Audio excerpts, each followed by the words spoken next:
Astra Abyssosque. We meet again, you two.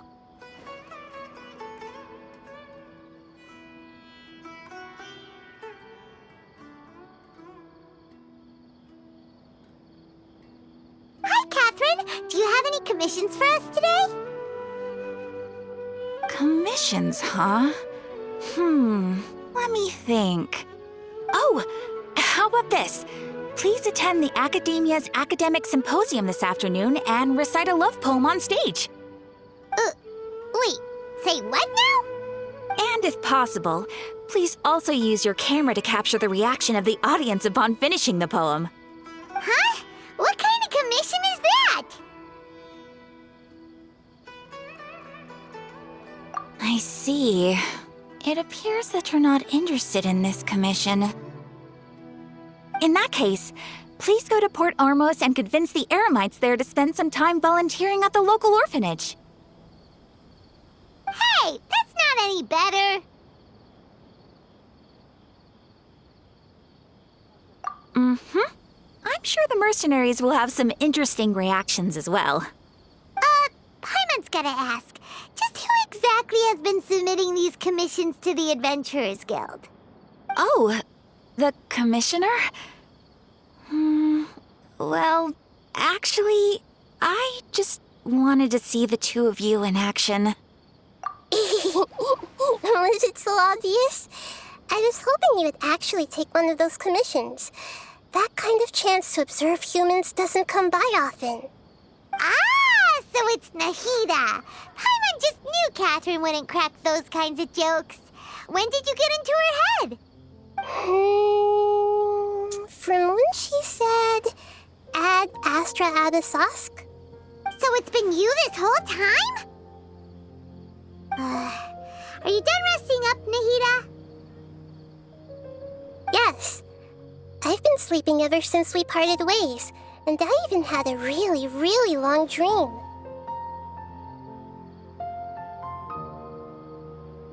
It was another dream about the Sub-Zero's festival, except it was a happy one. In my dream, I was sitting in the middle of a flower terrace, and everyone in Sumeru City was holding hands as they danced in circles around me. They danced round and round, and everyone looked really happy. I also got to sit on a gigantic flower carriage. Ferris, the Knight of Flowers, raised me really, really high above the ground, and I was throwing an endless amount of Yalda candies at the children. You know, Nahida, maybe your dream is how the Sub-Zero's festival really should be. It's meant to be a joyous time where everyone gets together to celebrate your birthday. Huh? Wasn't I describing a really happy dream? Why are you both looking at me like that? Wait, could this be an example of the emotion known as pity? No, we aren't pitying you. That would only make everything worse. We just don't want you to feel too sad. By the way, have you had a chance to visit Dunyarzad? How's she doing? The Homianis haven't allowed any visitors after the festival, so we haven't been able to check on her. Yes, I paid her a visit right after I woke up. She was resting at the time. Her condition is stabilized. However, since Elazar is a manifestation of the withering on the human body, we can only cure it by finding a way to take care of Irminsul's own withering. But for the moment, our top focus should still be figuring out what the sages are up to and what they're planning. Right. Who knows what'll happen if they manage to pull off another scheme like the Samsara of the Sub-Zero's festival? So our first priority should be investigating and putting a stop to the sages' activities. As for how we should pull that off, let's discuss it somewhere else. There are too many adventurers around here. Oh, good point. Sorry, adventurers. We're gonna be borrowing Catherine for a little while.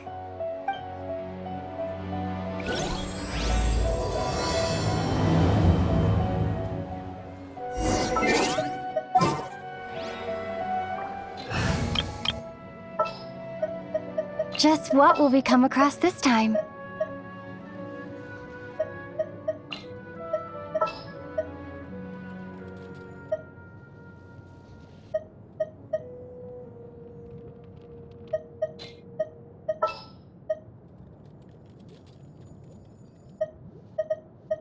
Sounds good to me. All is accounted for. Let's move out. Well, since you asked...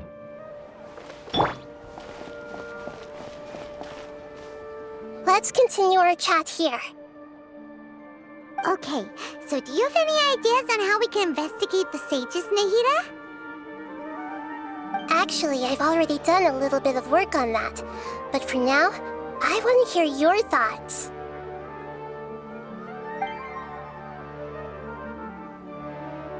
I've already tried that, but all the key members of the Academia, even the core of 30 guards, intentionally avoid wearing their Akasha terminals. It seems that from the very beginning, they've been guarding against info leaks from the Akasha. Of course, it could also be because they're wary of me. Have you already caught the sage's attention? I'm guessing not yet, but distrusting me would make perfect sense if they've ever paid attention to the urban legends about me. In any case, I probably can't take over their minds directly. No way, that's too risky. You mean it'd be too easy to get caught? No, it's not that. We shouldn't involve innocent students in this. A single mistake could completely ruin their lives. Doing that would be ignoring the safety of my people for my own selfish goals. How is that any different from what the sages are doing? That's a good point. Spoken like the god of Sumeru.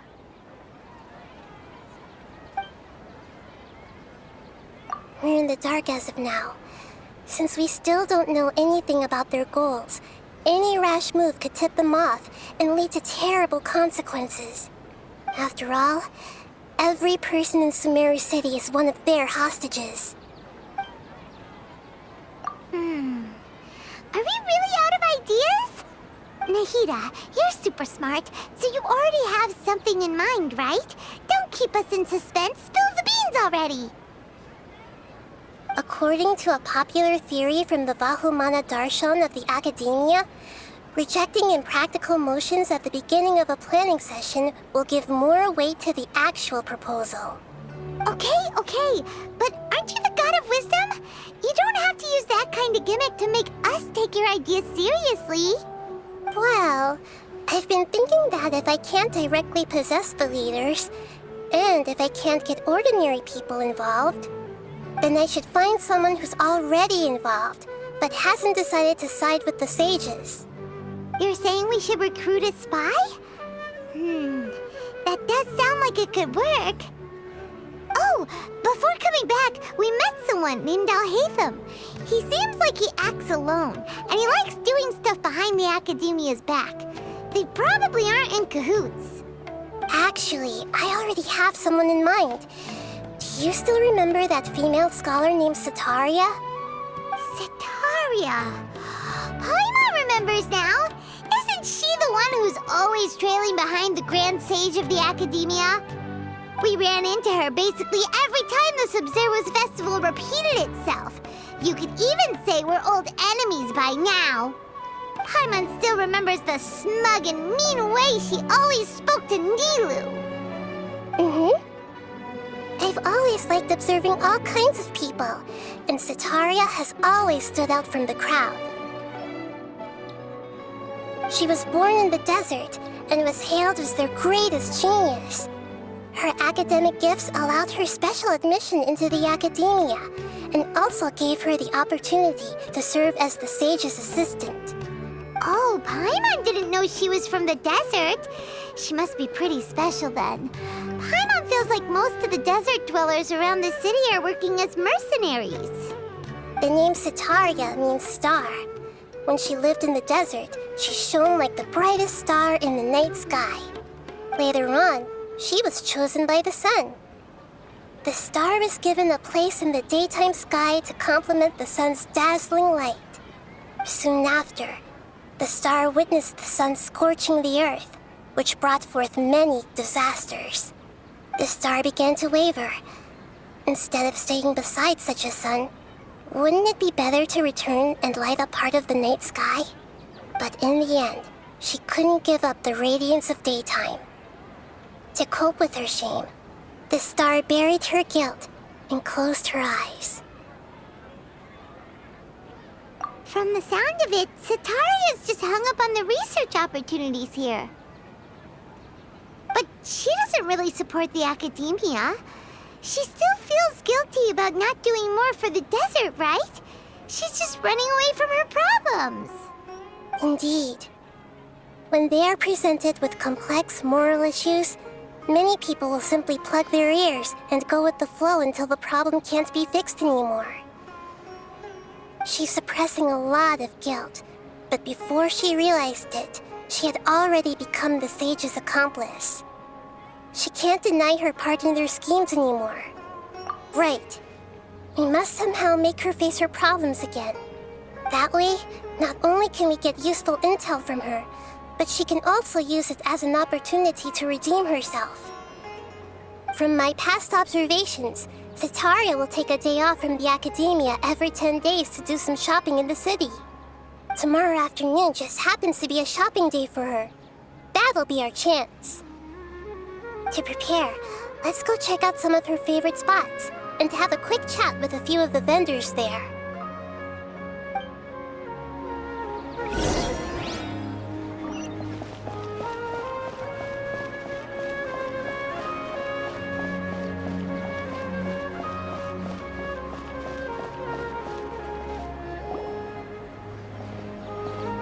This should be Sataria's favorite fortune-telling spot.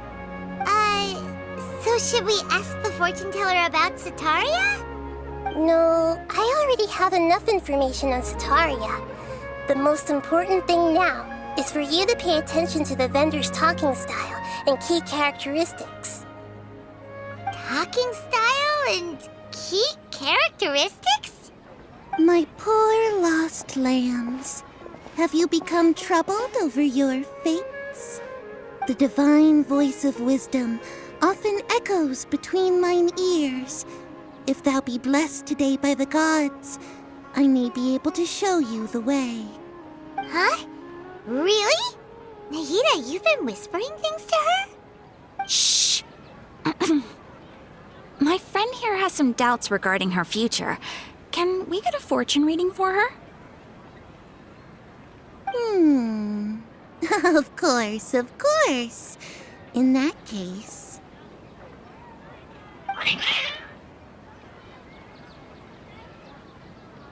Uh-huh. It would seem that Harut and Marut are quite wary of you. Perhaps, at some time in the past, you have somehow offended the gods. Only mocking the god of Animo, questioning the lord of Geo's financial savviness, and brawling with the god of Electro. Do those count? Oh, nothing. Go on, pick an aspect for her to divine. Love prospects? No problem at all.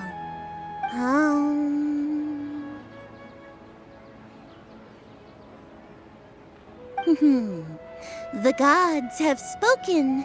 The truth shall be revealed. One who is fated to cross your path will appear on... Huh? So many people will fall for you. How could that be? Harut, Marut, did you two spoil my divination? I've never read a fortune so absurd.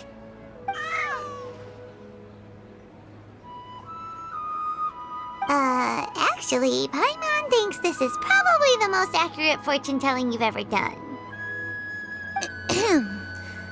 I admit that the orientation of today's celestial matrix is, suboptimal.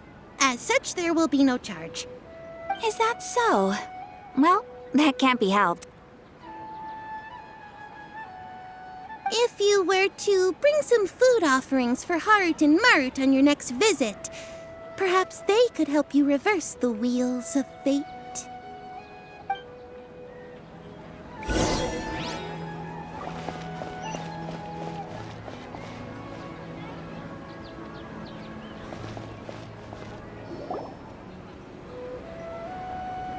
Is this another one of Sataria's favorite stalls?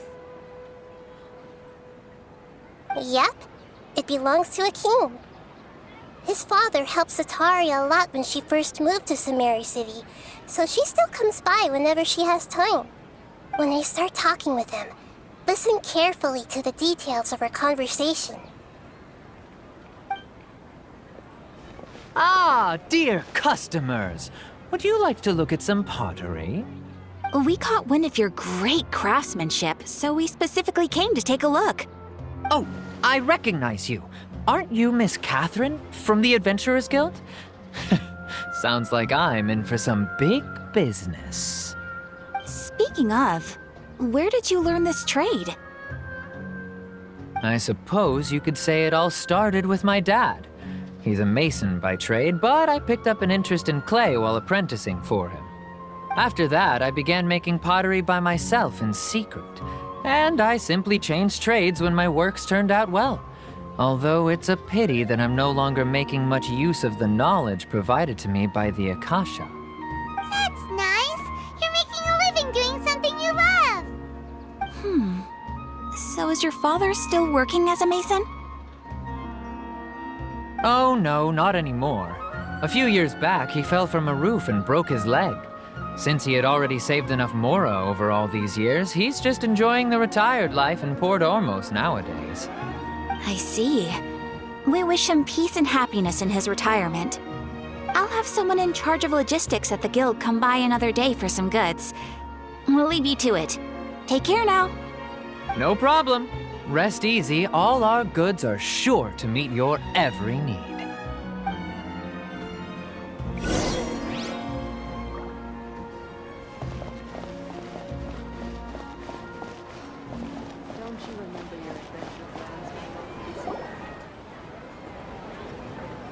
This should be our final stop.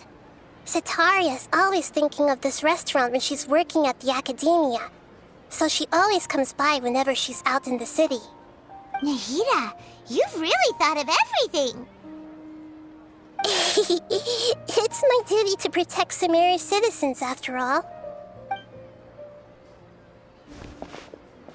Hi there. I feel like I've seen you down by the docks before.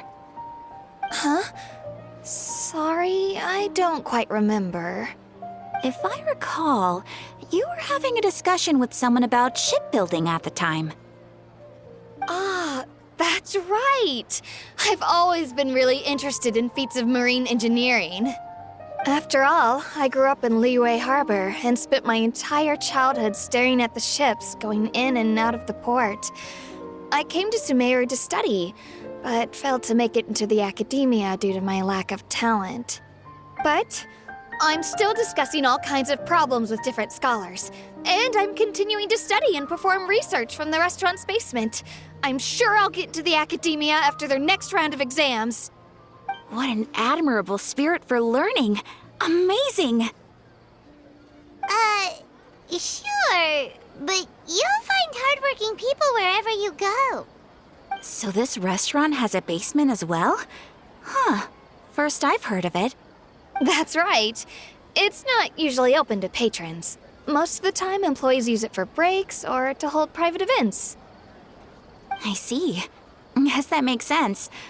Well, good luck with your studies, Miss Chishan. Thank you so much.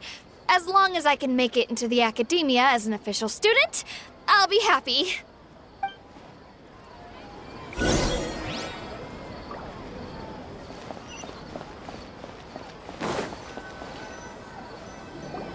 So, was that everybody?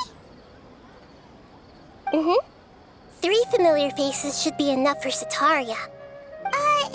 What's the point of all the information we've collected? Nahida, you still haven't told us how you're planning to make Sataria face her problems. Sataria is already used to avoiding her problems, so we must find a way to break through her usual sensibilities. I remember that you mentioned that the Eremites in Port Ormos are all making a fuss about the upcoming resurrection of the Scarlet King.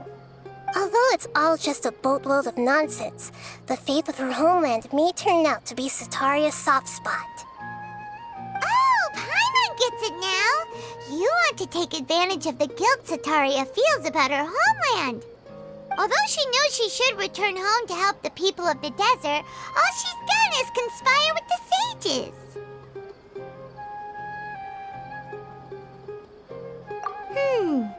So how do we set that up? Well, the Scarlet King is long gone, and Sitaria is also too smart to fall for any simple tricks. If we simply engaged her under the guise of the Scarlet King's believers, she would definitely be wary of us, and we may not get anywhere. But if we were to borrow some of her close acquaintances to talk with her, her reaction would probably be very different. So you mean you're going to possess those people we just talked to? Yep. Possess them through the Akasha.